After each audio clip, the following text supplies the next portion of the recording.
Hi everyone, it's Mark here again. I'm the founder of the Arts and Culture Network. We're now at over 150,000 members across our 8 arts and culture LinkedIn groups, which is very exciting. But this is the best bit of the job for me because this is where I get to introduce you again to one of our full members. And Rossie Henderson Begg is here. Rossie, thank you for joining me again today. Thanks for having me. My pleasure. We published an interview, which you'll find on this page somewhere, last March. And what I like to do is to catch up with our full members and hear their recent news. And in the case of visual artists, show some more recent work. So, Rossie, what's the last 9 months held for you? What are the highlights of 2024?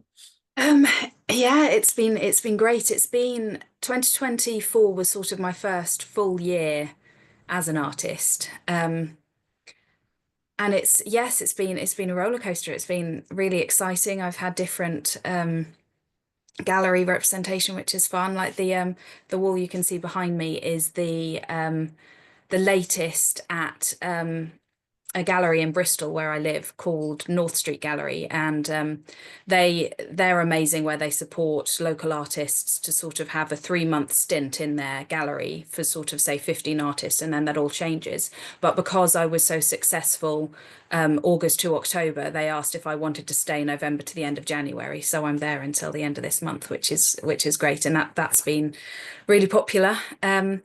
And I've been, yeah, at lots of like Bath Contemporary Artists Fair and all these different places, and getting more traction and getting my website out there more, and just making connections and sharing my love of the ocean with people, So there's still a long way to go, but I definitely feel from this time last year, I've learned so much and been able to even grow in my skill of painting, and met amazing people, and sort of I know much more, I think, where I want to be as an artist, which is exciting for the start of this year.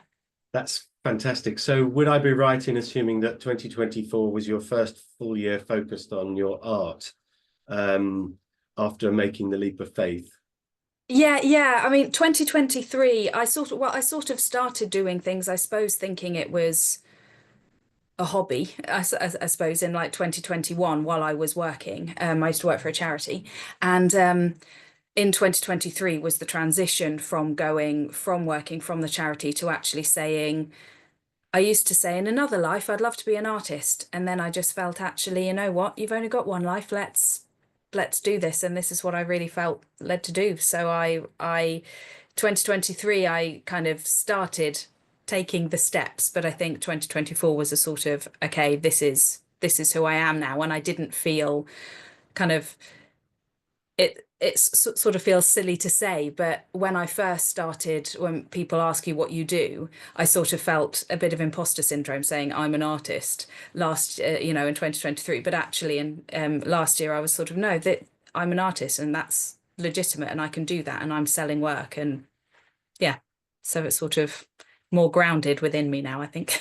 Which is fantastic. Congratulations on making that work. Now, other members in our 152,000, there'll be several people who are at different stages of that process as well. So Mm.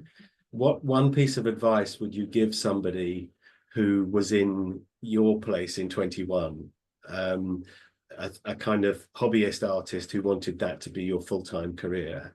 What is there one gem of advice that you would give? Believe in yourself, I think, would be the most thing. I think, I suppose, as with all self-employed people, no one else will do it for you. So, believe that, if you have something that you think, actually this is good, you know, then be bold and take those steps and contact, the places that you would want to show your stuff. Find good training. There's so much stuff out there for artists, and sort of depending on what kind of artist you want to be, there are so many, such a wealth of wisdom and information out there.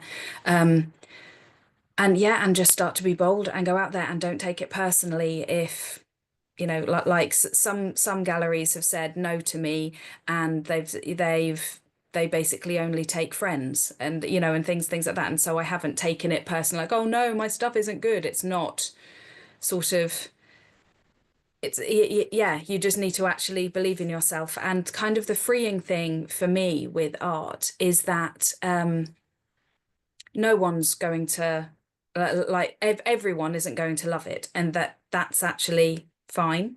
You know, there are famous artists out there who sell their work for millions, and I look at it and go, gosh, wouldn't pay 50 quid for it. And you know, and it will be the same with everyone, and that doesn't mean that their talent isn't valid. That doesn't mean that thousands of people won't love their stuff. And so I think the main thing is to, yeah, believe in yourself. And if this is something you feel, yes, this is what I want to do, then be bold and step out and take a chance on yourself, because it pays off. That's great advice. You reminded me of the shipping magnate Aristotle Onassis. When he was starting out in business, he only had one suit, but it was the best possible suit. He never turned up at meetings in his car. He drove to the meeting and then got a taxi for the last half a mile, so that people couldn't judge his level of wealth. He behaved like a successful businessman and then became one. So I guess believe in yourself and behave as though you're already successful. Yeah. Because you are, because you will already, however few pieces you've created, you already have an audience that enjoys the work. So you are a successful artist. That's that, you know, 0 to 1 is the hardest step. You probably remember selling your first piece. Yeah. You won't remember all of the subsequent ones, but No. it's that 0 to 1. I can remember having a similar feeling of delight after I set up the Arts and Culture Network, that I can remember the first time somebody I didn't know decided they wanted to be a full member and paid. And it's a very special thing, because you're effectively, not only are you creating wonderful pieces of art, you're creating a sustainable living lifestyle. You know, the harder side of it is it's great. And I often live by the motto, you should always regret the things you do in life, not the things you don't. And if you know, it's better to try, or you'll just never know. So congratulations then on the last 3 years, and especially the last year, because it must be really pleasing to think I took the leap, and I had faith in what I was doing. I had that belief. I did it myself. And now I'm in a position where it's sustainable. And I think that's fantastic. Yeah, getting there, yeah. Congratulations. So, and part of that, I suspect, is because you very cleverly describe yourself as an abstract oceanic artist, which means you're right, you don't have to be loved by everyone. Right, you've rather cleverly, in fact, you've inspired some of the workshops I've done since we spoke about that. Because I have this concept called minimalist marketing, where you find your smallest viable audience and become the best option for it. So your sweet spot is people who love large-scale abstract art and have a fascination and passion for oceans. And that has effectively reduced your target audience, but made them of much higher quality, because if they tick those boxes, they're much more likely to want to engage and enjoy the work. So very, very smart. Don't try and boil your ocean, basically. Yes, totally. Excellent. Right. Well, that's great. I think what we'll do, if you don't mind, I'm going to share my screen so that you can show us some of your recent work, if that's okay. There we go. There's you on our website. So there is the interview that we did back in March, or published back in March. You can have a look on here at some of Rossie's work, and we'll be updating this soon. So, but I gather that Instagram has a rather better reflection of your recent work. So I'm fascinated to hear more about these. So revealing my last painting of 2024 that's a video, is it? Yes. Do you mind if Yeah, I, sorry, most of my things on Instagram tend to be reels right, at may the I moment. play that? Of course. Let's see. How exciting. I'll like it while I'm here. Wow, that's fantastic. So is that typical of the work that you were doing in 2024? What's special about that one? Yeah, I mean, as behind me as well, the I discovered the whole the sort of vibrancy of the red sky, or the coppers and the golds and the pinks with the ocean really strikes people. And so I've sold quite a lot of work in that sort of color scheme where you have the yeah, the top as quite quite a strong kind of striking red. Mm, And yeah, and so I sort of I did I you know I've done many which I've now sold, some which I didn't put on Instagram at all. That are that sort of, you can see on my Instagram page, I've got a lot of those sort of red sky, blue ocean thing, so it's yeah, there's something I think about it being abstract. You could, you do see the ocean like that. You do see it boiling. You do see the sky in that sort of vibrant, striking way. But there's something almost emotive about that. There's something that people can connect with how the ocean feels. And there's something like, to me, because the ocean is so sort of vast and peaceful and dangerous and everything else, it's it's mystery. It kind of brings to you, I think, that sort of power and beauty together with that ocean sky. So yeah, so I've done a series. So the one that I did the turning of is also in the local gallery at the moment. Um, yeah, hopefully someone will buy it soon. It won't be there anymore. But yes, let's hope yeah, so. so But I love that because what you're achieving is you're giving your viewers the opportunity to feel as though they've taken part in the process, the creative mm, process, because they have their own interpretation of what emotions or what hidden features might be appearing in your work that may or may yeah, not have been intended. So it makes somebody an active participant in the process. yeah, If it was literal and hyper photo realistic, that's wonderful. And I've seen some wonderful hyper photorealistic images of water, but it doesn't give me the chance to interpret it. mm. That's the thing. Some of my work, I title it a certain way. I've got one piece that's from my Midnight Tides collection, which I did, which is all, oh, in fact, it's down there, like number 8. So the in the middle, one along from it. Yeah, that one is, I did a Midnight Tides collection, which is all with black, and so it's all sort of vibrant but darker. And this one I called, what did I call it? Does it even say in there? Yeah, Midnight Storm. Mm. Yet, I had a friend look at it and he said, "Oh, it reminds me of when I went to Arizona a few years ago and I saw the copper mines. And sometimes with the coppers, you also have the purples. And that's what it reminded him of." And I loved that.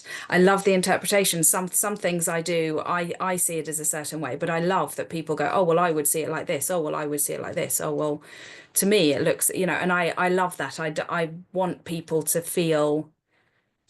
I want my work to evoke something within people that they can own as well as you say. And so I don't do photo realistic art, partly because I can't, and partly because I love to do, I sort of often say that I paint the way the ocean feels to me rather than just what it looks like. I think And so that's it's yeah. great.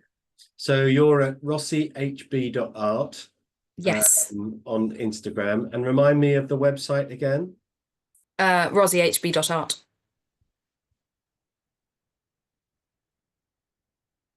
There we go. And so here's the website. Oh, and I remember we discussed Yes. together the nature of Yes, your yes, we logo, did. didn't we?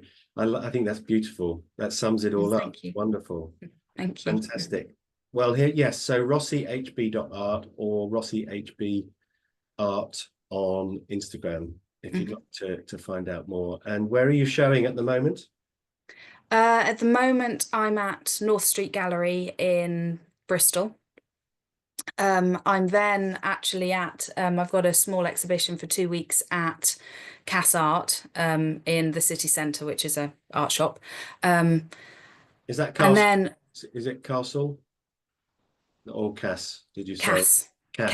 as Cass, Cass Right. Art. Um, and yeah, and then I've got various festivals and things that I've got one in May in Worcester and things like that. I'm sort of lining things up and confirming things up at the moment. But I one of the things I think I learnt last year was I did a training course on how to sell on Instagram and things. And actually, I would rather people see. I like using Instagram, but I think I'd rather people see my work in person and in galleries, and then they can sort of take it in because, like this painting here, kind of when you see it in person, like I mean, I know I'm biased, but I could stand there and look at it for ages and see all the different detail and all the different bubbles and all the different sort of changes of color and the way it's all gone, and so. I think Instagram is amazing for the introduction, but to actually experience it is a different thing. So I'm yeah, so I love showing in galleries and spaces like that. Yeah, So yeah. there's a friend of mine, Mark. He's an artist and a photographer in the States, and he is on the road most of the time for that very reason. Mm, He does large scale. It's called Now and Then. So he'll take uh, an image of modern day Chicago, and based on from the same spot that was an image was taken 10 years previously, a mm. 100 years previously, and then he'll do a sepia to color sort of fade through Oh the, wow. and it's called Now and Then, and he does and I spoke to him about it, and he explained that you have to have the impact of seeing it and being Mm, in front of it and having the time to enjoy it. And the conversion rate is much greater in those circumstances than it would be yeah. on Instagram. So, well, that's great. Any other plans for 25? Um, I think the plan would be to branch out. Like Bristol is amazing. There are so many art fairs and art trails and galleries and everything. And I did have some work I think it was in 2023 in Brick Lane Gallery in London, and I've had a few other pieces in places further. But I think this year I'd like to focus on getting out of Bristol and finding spaces. I think so many people keep saying, rightly so, go to the coastal gallery, the galleries around the sea, and so I want to go and meet people, and so when I want to develop a hardback sort of brochure portfolio so that I can take it and I can show people sort of, Mm, the kind of frustrating thing about paintings is that they don't travel that well. And so I would, it's difficult to kind of go to all these different art fairs and then you end up going, oh, good, another frame is damaged. Or I get, it's that kind of thing. So I want to, yeah, have a portfolio so that I can take it to people and say, this is what I do and make connections and hopefully get my work out there more. And I think last time I spoke to you and I admit I haven't actually sort of pursued this avenue as much as I want to. Um, I spoke about I'd love to get my stuff into hotels. I'd love to have, my stuff in my work in the sort of in perhaps in sort of, I don't know, in restaurants and in hotels and in spaces where people can, it's already been bought and they can just enjoy it for what it is. mm. There have been On so around many, the coast, yeah, around the yes, yeah. Like yeah. maybe it's the hotels that I've been in, but so many times I went into a hotel in Cardiff and it was really lovely hotel. I can't remember what it was called now. But again, the art doesn't seem to enhance the space. It seems like an afterthought. And it makes my heart sink because I'm like, gosh, if there are so many amazing artists out there. Why are you putting this stuff on your wall? And so I would love to enhance spaces with my work in Well, I in think that that sort of industry as well. that's great, and I think there should be a campaign to try and achieve that, because it's the most of the art that you see in hotels is the equivalent of background music. Yeah, Yes, please don't distract or offend me, you know. yes, yes. And it's a real shame, especially if, I mean, hotels and restaurants have a catchment area. If Mm, they're seen to be supporting independent artists in their catchment area, then that's going to be great PR for them. yes. So yeah, well, yeah, that's the plan then, and let me know if I can help. So 2025, you're going to start the process of having your art appear in coastal hotels and restaurants all the way around the coast of England. I should have put you in touch with one of my friends she's still doing it. She's walking the coastline of the United Kingdom Oh wow. for charity, and she would have been walking past most of the places that Yes, need to yes. know. But anyway, this has been lovely, Rossie. Thank you so much for sparing the time to do this little update. It'll appear on your profile on the website and on our YouTube channel. And we should do it again in 9 months' time. Crikey, that will be nearly Yeah. Christmas 2020. I can't believe we're halfway through the Yes. decade and a quarter of the way through the century. Gosh, don't say that. I Yes, it's know. ridiculous. I mean, Millennium Night seems like 5 years Yes. ago. Oh, absolutely. I Yeah. remember being 15 and dancing at midnight on the Yeah. Millennium Night. Yes, and now here we are. Yeah.